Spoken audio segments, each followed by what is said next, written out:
Olá, gente, tudo bem? Enquanto vocês vão chegando, vou me apresentando. Quem ainda não me conhece, meu nome é Mariana Germe, eu sou psicóloga, moro aqui em Santos e vou falar um pouquinho do meu trabalho, né?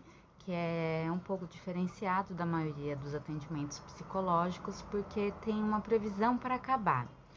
Não é que é certo que isso vai acontecer, mas as ferramentas que eu utilizo garantem um entendimento, um caminho para a solução daquele problema.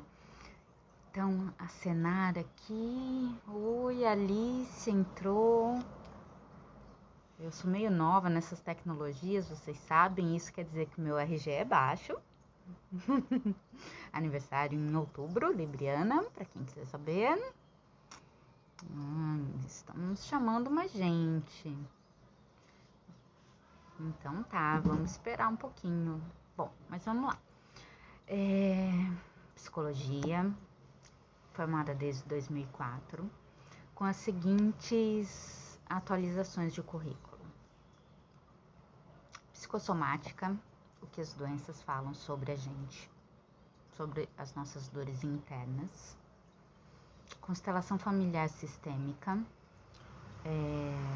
um ponto de vista fora do seu sistema. Eu consigo visualizar a pessoa monta, né, com os bonecos individualmente, e eu consigo visualizar o que está de errado. O que seria o errado? O fora do natural. E quem disse o que é natural? Foi Freud? Foi Jung?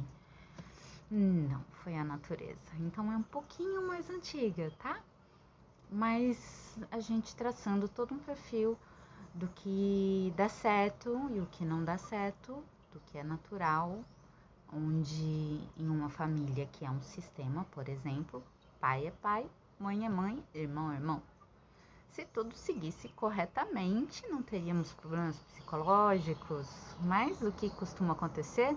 Às vezes a mãe tem uma filha não pelo excesso de amor que tem pelo marido, mas sim com o objetivo de continuar casada, né? Usando a criança como pivô para segurar aquele casamento. Então, o que acontece com aquela criança? Para que ela serve, né? Ela tem uma identidade própria? Ou ela faz o que a mãe manda? Então, existe uma idade para sair de casa? A natureza diz que sim. Todos os bichinhos a gente vê aí que quando pega já a habilidade e força, né, o conhecimento e a força necessária, saem de casa, vão para o mundo fazer a sua própria família e dar continuação. Então, a natureza tem duas funções principais. Só duas. Olha que fácil. Autopreservação e preservação pessoal. Preservação da espécie. Falei a mesma coisa.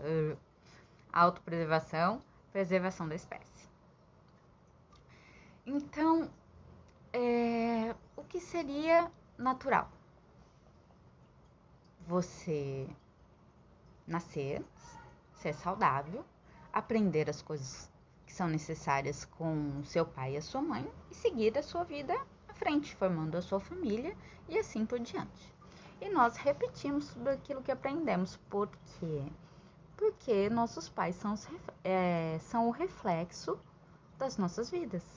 Então, na maioria das vezes, até já dizia Renato Russo, da Legião Urbana, que não quer ser como seus pais, mas também Elis Regina diz, como os nossos pais. A gente não quer fazer, mas a gente faz igual, sempre. E pode pular até uma geração, mas na próxima acontece igual. Como é que a gente faz para quebrar esse círculo que está acontecendo? A gente visualiza primeiro onde é que estão, né, os problemas, o que está acontecendo e segue um caminho mais natural, ou seja, aquela constelação que está sendo feita ali, que está em desordem, nós colocamos em ordem, de acordo com as questões naturais da vida, e colocamos isso em prática no dia a dia. É fácil? É legal? Não, não é não, tá, gente? É difícil, porque afinal de contas você levou a idade que você tem para ser o que você é hoje. E se o que você está sendo hoje não está bom, seria interessante você começar a mudar. Então, eu comecei a dizer sobre os meus aperfeiçoamentos e não terminei, porque faltou o biotipo corporal. Isso o pessoal me pergunta muito. Se vocês quiserem, por favor, podem deixar os comentários aí de vocês querem saber mais sobre o biotipo corporal. É uma coisa antiga, não é tão nova assim, nasceu praticamente junto com Freud, Reich, né, é da mesma época ali. O que acontecia no consultório do Freud que não dava certo, que não curava a histeria, que ele começou a cuidar, ele mandava para o Reich. Então o Reich começou a ver que em vez de ficar de costas para o paciente só ouvindo o que ele fala, tudo o que ele mostra no corpo faz um sentido para ele. Olá, Marisa, deixa eu assinar para você, seja bem-vinda. Estou falando de biotipo corporal, se você tem interesse em saber mais sobre isso, vamos lá. O criador, que eu me especializei, foi o Reich, então nós chamamos biotipo corporal neo-reichiano. Nossa, que palavrão. Então, o que significa? Significa que ao prestar atenção nos gestos, no formato do corpo das pessoas, nós podemos dizer qual tipo de trauma, onde é que foi que aconteceu um trauma para o corpo reagir daquela forma. Marisa, obrigada, beijo. Então, tipos de traço, vamos lá. A fase de desenvolvimento, que a gente chama fase de molde, aconteceu da fase intrauterina até os 5, 7 anos de idade. Mas não fica na nossa lembrança atual. Ela fica aqui atrás, na amígdala central, que não é evocada pelas lembranças. Então, por isso que a gente normalmente não lembra do 0 aos 5, 7 anos o que aconteceu. O engraçado é que exatamente nessa fase aconteceu tudo o que ia definir o resto da sua vida. Como você ia responder as coisas. É como um mecanismo de defesa. Temos um intruso, o Nino veio dizer oi, com esse olhão azul. Acontece. Não dá pra dizer pra ele ficar lá que ele vai começar a miar, mas tudo bem, vamos lá. Quem gosta de gato, esse é o Nino, gente. Passa, vai. Pronto. Desculpa. Parei. Tá. Está lá no cérebro, a gente não lembra. Então, o que eu faço como terapeuta? Rachana, eu olho para você e vejo em que fase do desenvolvimento deu mais problemas. Porque todo mundo passou por todas as fases de desenvolvimento. Mas, normalmente, duas se destacam, né?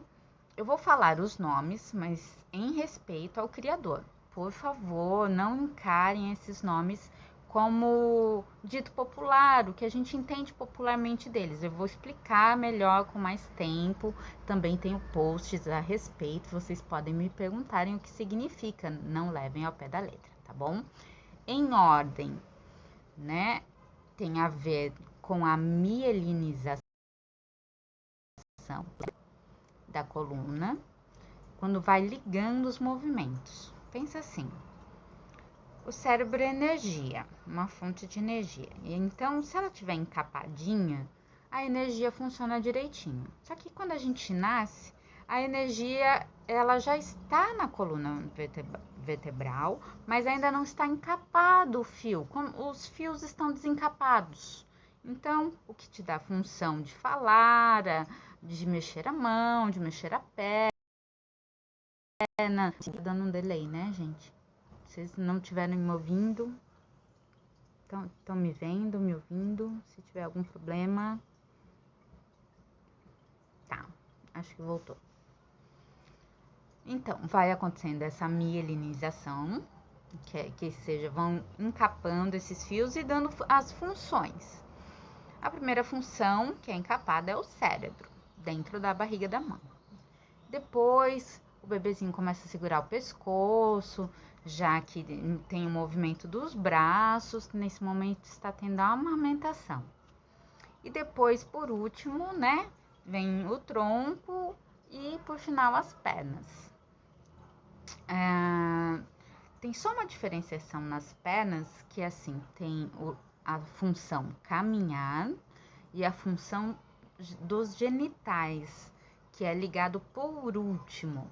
Então, nós, nessas 3 fases de desenvolvimento, onde os fios vão se encapando e dando a gente a possibilidade de se virar sozinhos,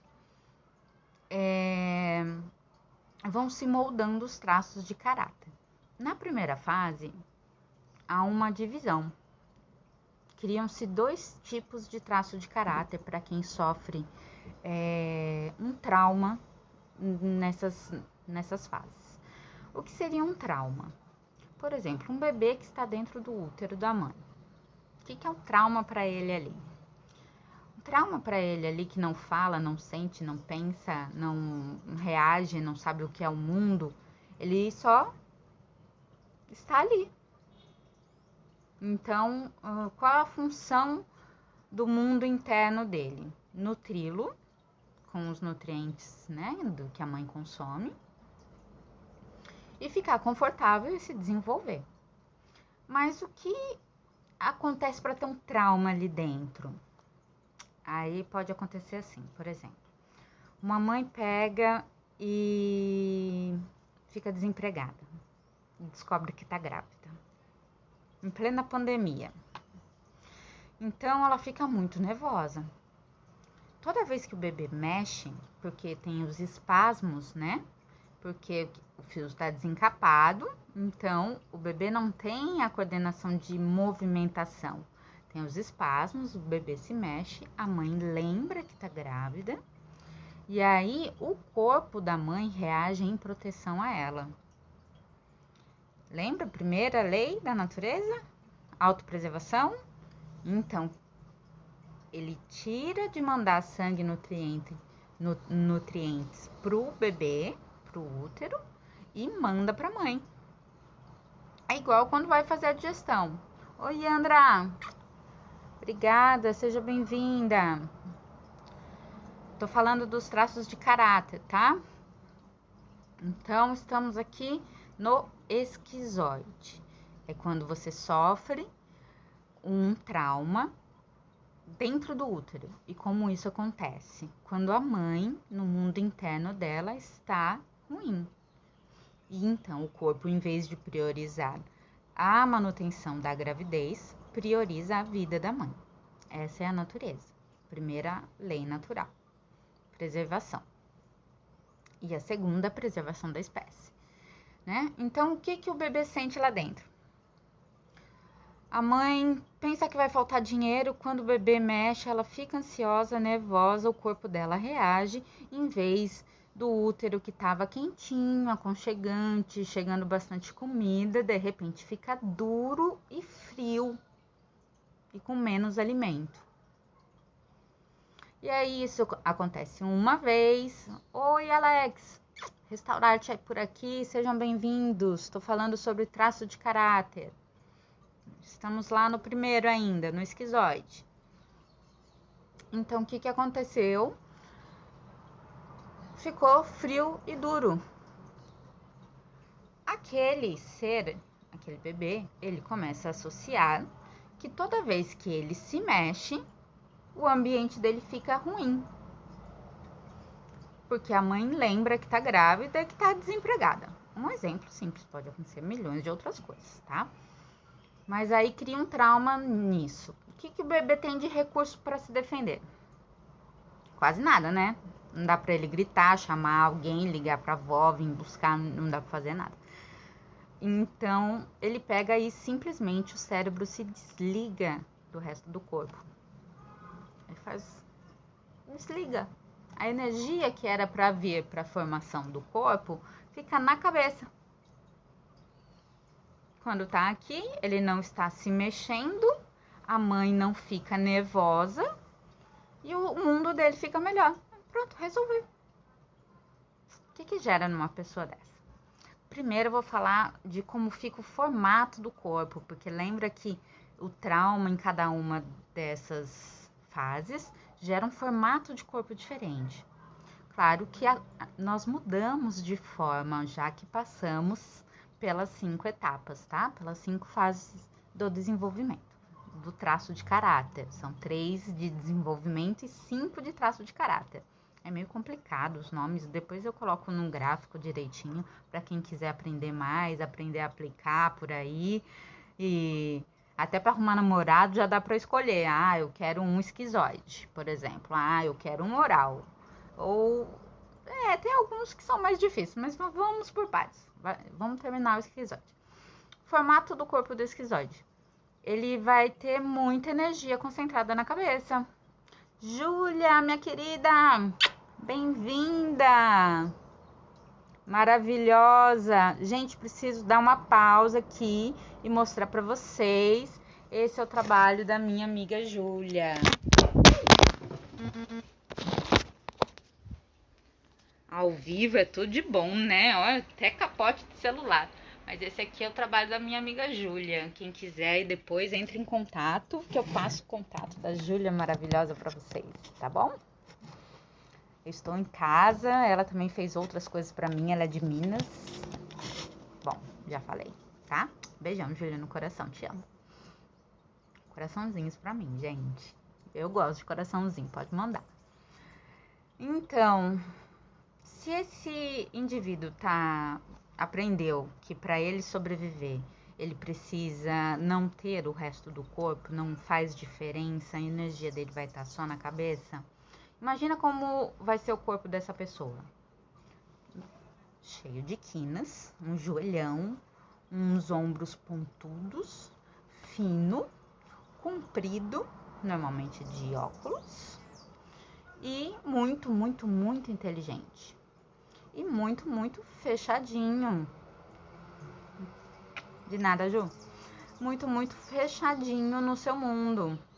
Ivana, seja bem-vinda. Estamos falando de traço de caráter. Gente, desculpa ficar repetindo. É que eu não avisei que eu ia fazer isso ao vivo hoje. Aí, de repente, as pessoas estão me vendo por aqui. É que deu uma brecha na minha agenda. Um paciente precisou desmarcar e eu tô aproveitando o tempo para fazer alguns esclarecimentos. Como traço de caráter todo mundo pede, eu achei melhor focar nisso daqui. Então, vamos lá. Primeiro tipo de traço de caráter. Quando a criança sofreu, o bebê sofreu um trauma, uma dor de existir. Então, qual a principal dor dele?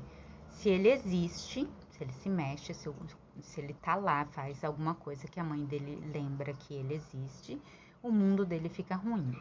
Então, ele aprende a ser uma pessoa que não deveria existir. Então, o cérebro faz uma proteção, né? Uma couraça, que o que acontece? Ele vai fazer de tudo para ser invisível.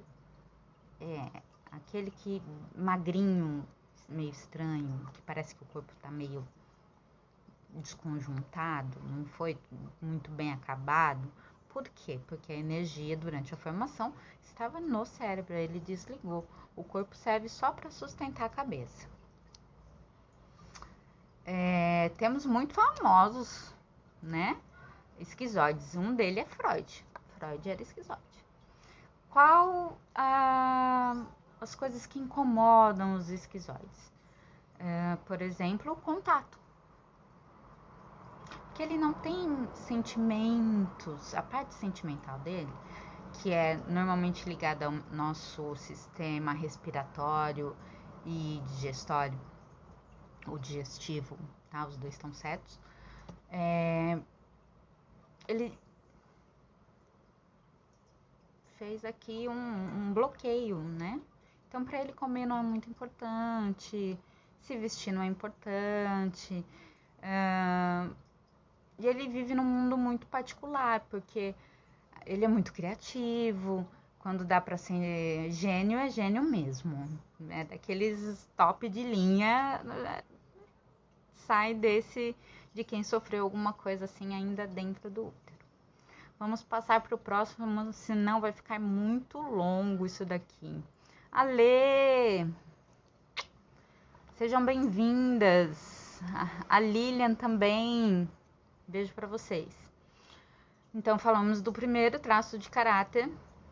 A Meg! Meg, sentimentos pela sua mamãe. Muito obrigada por estar aqui. Estou falando sobre traço de caráter, tá bom, minha linda?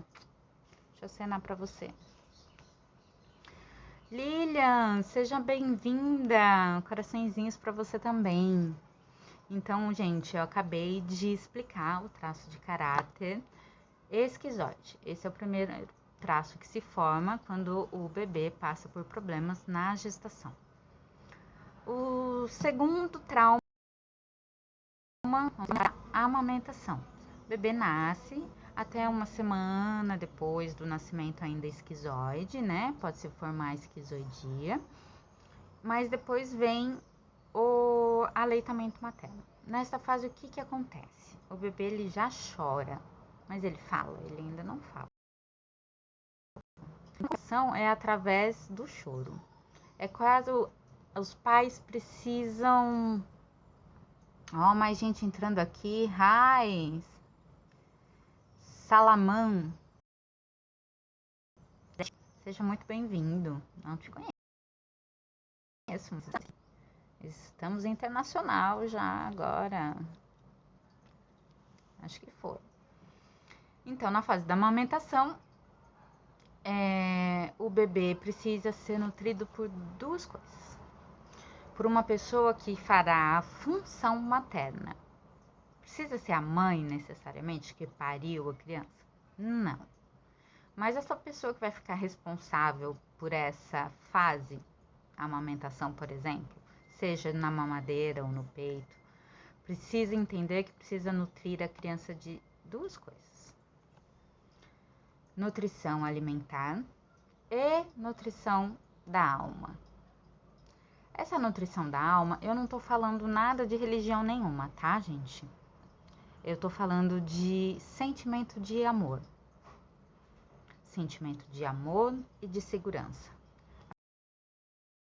A pessoa recebendo isso nessa fase, ela consegue ter uma vida muito boa, porque ela passa com tranquilidade na fase oral. Mas quem tem trauma nesta parte fica normalmente com problemas relacionados à maternagem e que cria muita dificuldade, mas você recebe também alguma coisa boa quando você passa por um trauma.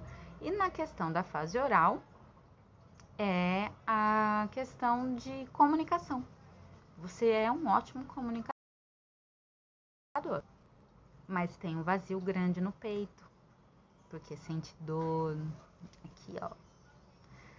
O oral, nós temos o oral da falta e do excesso. O do excesso normalmente é aquele que come, mas está sempre vazio, né? E vai inflando. Precisa de muito sapato, muita roupa, muito de tudo. Mas o da falta também precisa. Ele fica magro com isso daqui fundo, tá? Esse também tem um vazio muito grande de alma que não foi preenchido porque não teve isso aqui, esse aconchego, essa firmeza. Isso é a base de você ter o amor próprio, de você se sentir amado. Quando isso é passado com uma força muito grande da mãe para o filho, eles sente da mãe e do pai e ainda ser amado. Então eu vou parar por aqui hoje no oral, mas amanhã, no mesmo horário, se tudo der certo, vamos continuar. Lembra que ainda nós temos o próximo é o psicopata, aí depois o masoquista e depois, por último, o rígido, tá bom? Para quem quer acompanhar, Se quiser que comece novamente amanhã, agora eu vou entrar aqui ao vivo esse horário. Venham e participem, por favor. Por favor. Muito obrigada pelos coraçõezinhos, gente. Muito obrigada pela participação. Até amanhã.